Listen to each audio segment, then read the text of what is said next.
Hello students, welcome to my channel study studio. कैसे हैं आप? आशा है कि सब अच्छे होंगे। कल हमने चैप्टर पढ़ा था 10 खान पान की बदलती तस्वीर। मीन्स खाने पीने की जो चीज़ें बदल गई है उनके बारे में पूरा ये वर्णन था इसका चैप्टर का। अभी इसके क्वेश्चन आंसर करवाएंगे हम इसमें। तो सबसे पहले इसमें शब्दार्थ बताऊंगी मैं। सबसे फर्स्ट में बदलाव, जैसे शब्दार्थ में सबसे फर्स्ट में बदलाव मीन्स होता है परिवर्तन। ठीक है, बदलाव मीन्स परिवर्तन। कुछ भी जैसे खान पान में जो हमारे बदलाव हुए हैं उनके बारे में चैप्टर में आया था। बदलाव मीन्स परिवर्तन। उपलब्ध होता है प्राप्त करना। अजनबी, जैसे जिसको आप जानते नहीं हैं, अपरिचित है आपके लिए कोई भी, उसको अजनबी को हम क्या कहते हैं? अजनबी मीन्स जिसको आप जानते नहीं हैं उसको कहते हैं अपरिचित।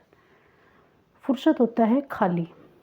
ठीक है, फुर्सत मीन्स खाली बैठे हैं तो फुर्सत में, जैसे ऐसे बोल सकते हैं। दुशाध्य होता है कठिन, जो बहुत ही डिफ़िकल्ट काम हो उसको हम दुशाध्य मीन्स कठिन। अगम भाग, जो भागम भाग होता है ना, वो भागम भाग है, अगम भाग नहीं, भागम भाग। भागम भाग मीन्स होता है दौड़ धूप करना। 4 बार सोचना मीन्स भली भांति सोचना, अच्छे से सोच विचार करना, ये भी बोल सकते हैं हम। मिश्रित होता है मिली जुली। मिश्रित मीन्स मिली जुली। सुयोग्य मीन्स अच्छा अवसर। वंचित मीन्स रह जाना। निखालिस होता है शुद्ध।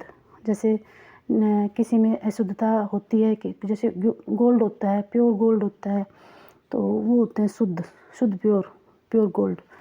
और वंचित होता है रह जाना। निखालिस मीन्स शुद्ध।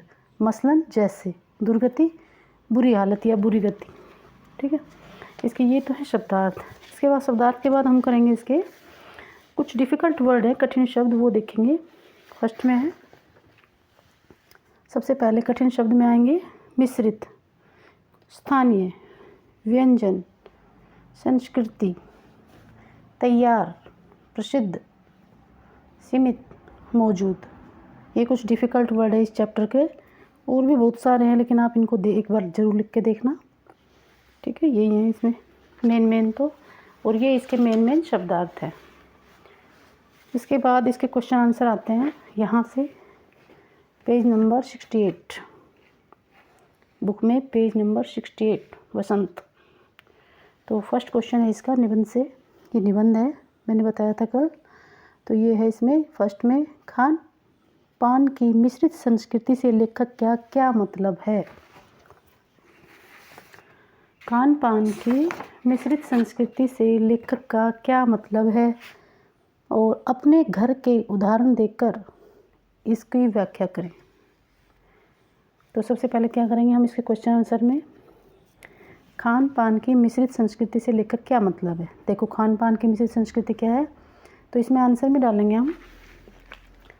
इसमें क्वेश्चन पूछा है, इसका आंसर, खान पान की मिश्रित संस्कृति से लेखक का मतलब है कि अब हर देश के हर कोने में सब तरह के व्यंजन मौजूद हैं। एक ज़माने में कुछ खास व्यंजन ही कुछ ही जगहों पर सीमित थे, जैसे डोसा, इडली, बड़ा सांभर केवल दक्षिणी भारत में ही मिलते थे। मिश्रित संस्कृति पूछा है, इसमें ये कहा है कि मिश्रित संस्कृति से लेखक का क्या मतलब है। तो इसमें क्या बताएंगे, खान पान की मिश्रित संस्कृति से लेखक का मतलब है कि अब देश के हर कोने में, हर जगह, हर तरह के व्यंजन मौजूद हैं। एक ज़माने में कुछ खास व्यंजन ही कुछ जगहों तक सीमित थे, जैसे डोसा, इडली। मतलब ये जो जैसे इडली, डोसा, बड़ा सांभर केवल दक्षिणी भारत की थी, लेकिन अब हर जगह ये चीज़ उपलब्ध हो जाती हैं। आगे है, आज ये सब व्यंजन हर शहर में मिलते हैं। इसी प्रकार आज चाइनीज़ खाने को भी आजकल सभी जानते हैं। पहले चाइनीज़ खाने को लोग नहीं जानते थे, आजकल सब जानते हैं। इसे ही खान पान की मिश्रित संस्कृति कहते हैं। ठीक है, इसको बिल्कुल आसान है, अपनी लैंग्वेज में आप आराम से लिख सकते हैं। सेकंड क्वेश्चन है इसका, खान पान में बदलाव के कौन से फ़ायदे हैं, फिर भी लेखक इस बदलाव को लेकर चिंतित क्यों है? कि खान पान में बहुत से बदलाव हुए हैं, फिर भी लेखक चिंतित क्यों हैं? तो तो खान पान में बदलाव के निम्नलिखित फ़ायदे हैं। पहले खान पान था वो बहुत टाइम में लोग बनाते थे, बहुत समय लगाते थे, लेकिन उसके कुछ फ़ायदे भी हुए हैं और कुछ नुकसान भी हैं। ठीक है, तो फ़ायदे बताएंगे। पहले खान पान के बदलाव में निम्नलिखित फ़ायदे। नंबर 1, कामकाजी महिलाओं के लिए जल्दी तैयार होने वाले व्यंजन की विधि उपलब्ध होना। एक तो जो बदलाव हुए हैं उसके कारण जो महिलाएं हैं वो जल्दी से फास्ट फूड होते हैं, ये चीज़ें जल्दी बना लेती है, तो उनमें उनको ईजी हो गया है। ठीक है, जो कामकाजी महिलाएं वो जल्दी से उन खानों को बना लेती है। सेकंड में है नई पीढ़ी को देश विदेश के बारे में जानने का मौका मिलना। और जो आजकल की जो नई पीढ़ी है वो ज़्यादा इन चीज़ों को बनाती है, तो नई पीढ़ी को देश विदेश में क्या क्या खाने बन रहे हैं, क्या क्या बनाए जाते हैं, वो इंटरनेट के माध्यम से वो तुरंत जान लेते हैं और उनको इनके बारे में जानने का मौका मिलता है। और पहले ये सब सुविधाएं नहीं थी। पूरा देश एक दूसरे प्रदेश की संस्कृति को जानता है। अब क्या है कि सभी एक दूसरे की संस्कृति को जानते हैं कि कौन से देश में क्या खाना बनता है, कौन से स्टेट में क्या खाना बनता है, सभी एक दूसरे की संस्कृति को जानते हैं। लेखक को चिंता इस बात की है कि लोग स्थानीय व्यंजन भूलते जा रहे हैं। इसमें नुकसान ये दिखाना है कि लेखक को चिंता इस बात की है कि लोग स्थानीय व्यंजन को भूलते जा रहे हैं। पूड़ी, कचौड़ी, जलेबी, समोसे आदि व्यंजन बाज़ारों से गायब होते जा रहे हैं। जो पहले के हमारे स्थानीय खाने थे, जो पहले लोग बनाते थे घरों में, वो आजकल गायब होते जा रहे हैं और लोग दूसरे लोगों के जो खाने हैं वो अपनाते जा रहे हैं और फास्ट फूड को लोग ज़्यादा अपना रहे हैं, जो सेहत के लिए अच्छे नहीं हैं। ठीक है, और आपको जैसे आपके समझ में आए, जैसे आपको ध्यान रहे, कोई भी क्वेश्चन आ जाए छोड़ना नहीं है। ठीक है, आपको जैसे जैसे घुमा फिरा के भी कई क्वेश्चन आ जाते हैं, चैप्टर के बीच में से भी आ जाते हैं, बदल के भी आ जाते हैं कि ऐसे क्वेश्चन को बदल दिया थोड़ा सा, तो उसमें ज़्यादा परेशान होने की ज़रूरत नहीं है। जैसा आपको समझ में आए अपनी तरफ से एक्सप्लेन करिए, छोड़ के बिल्कुल नहीं आना है। ठीक है, नेक्स्ट है खान पान के मामले में स्थानीयता का क्या अर्थ है। स्थानीयता क्या पूछा है इसमें? स्थानीयता, इसका मेन पॉइंट ये है स्थानीयता। खान पान के मामले में स्थानीयता का क्या अर्थ है? तो आंसर देंगे हम इसमें, खान पान के मामले में स्थानीयता का अर्थ है स्थान विशेष से। ये स्थानीयता क्या है? ये इसका ये स्थान विशेष से क्या है, ऐसे याद कर लिया करो, स्थान विशेष, इसको ये याद करो ऐसे। जैसे आप ये क्वेश्चन याद कर रहे हो तो ऐसे करो, स्थानीयता मीन्स स्थान विशेष। स्थानीयता का अर्थ है स्थान विशेष।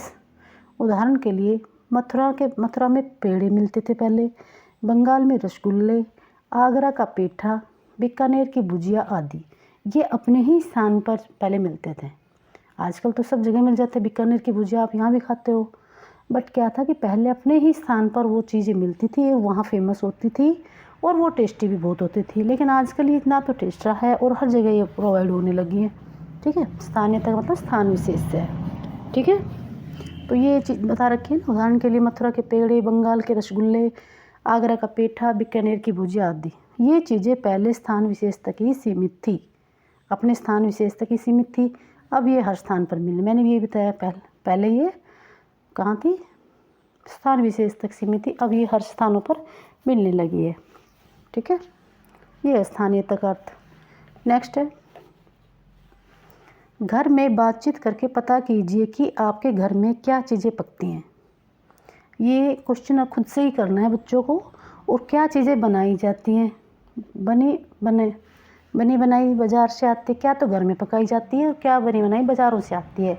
तो इसमें से बाज़ार से आने वाली कौन सी चीज़ें आपके माता पिता जी के बचपन में घर में बनती थी, जो आज बाज़ार से आती है और पहले बचपन में अपने माता पिता उनके घर में बनती थी। तो वे सभी अपने घर में डिस्कस करेंगे अपने पेरेंट्स से, सभी से, और तब लिखेंगे ये क्वेश्चन। ठीक है, तो थोड़ा बहुत इसमें ऐसे लिख सकते हो, खान पान में शुद्धता आवश्यक होती है। मिलावटी खाद्य पदार्थ जानलेवा होते हैं।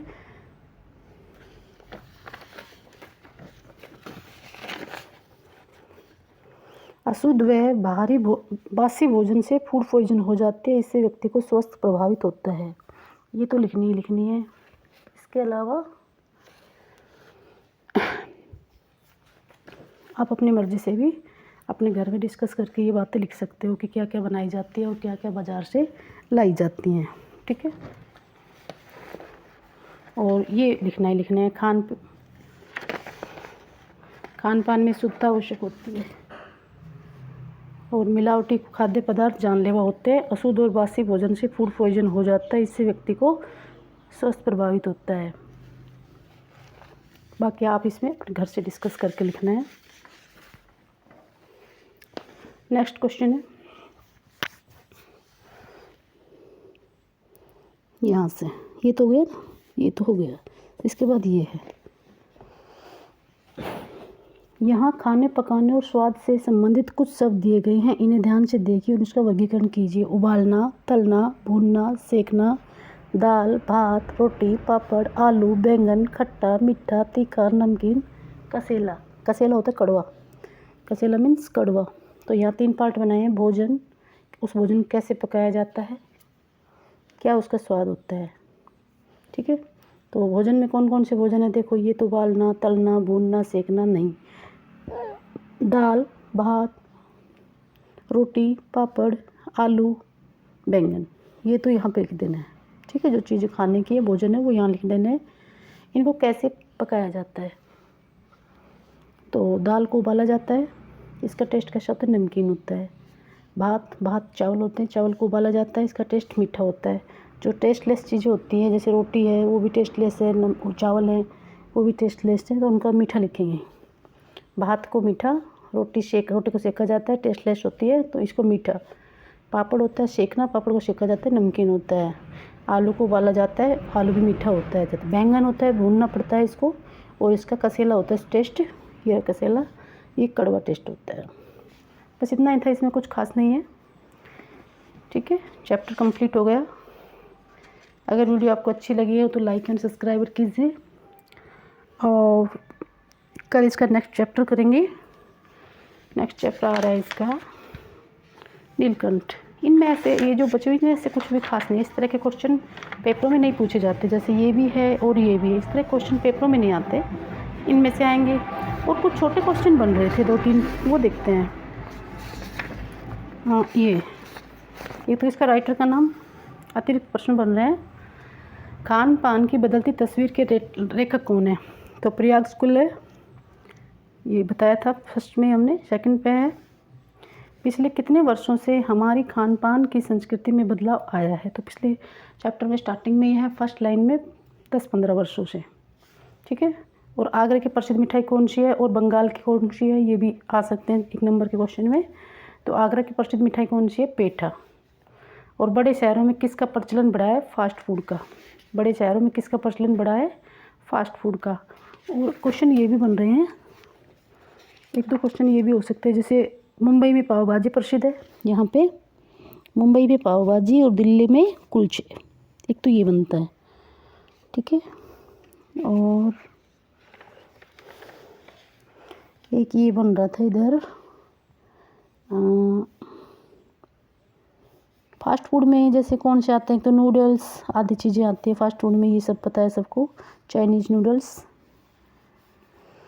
और ये बंगाल का, हाँ, गुजरात का ढोकला, ये भी एक कुछ छोटा क्वेश्चन में आ सकता है। गुजरात में कौन सा होता है, ढोकला और गाठिया। और बंगाल में रसभरी, बंगाल की मिठाइयों में केवल रसभरी, ये तो क्वेश्चन नहीं बन रहा। ठीक है, बस इतना ही बन रहे हैं, वो खास नहीं है इसमें कुछ भी। ठीक है, चैप्टर समाप्त हो गया इसका। आशा है कि सबको अच्छे से समझ में आ गया होगा। जब भी पढ़ाया जाए उसी समय उसको हल्का सा आप एक बार रीडिंग मारेंगे तो आपको कुछ भी याद करने की ज़रूरत नहीं रहेगी। Thank you very much. कल इसका नेक्स्ट चैप्टर करवाएंगे। ओके।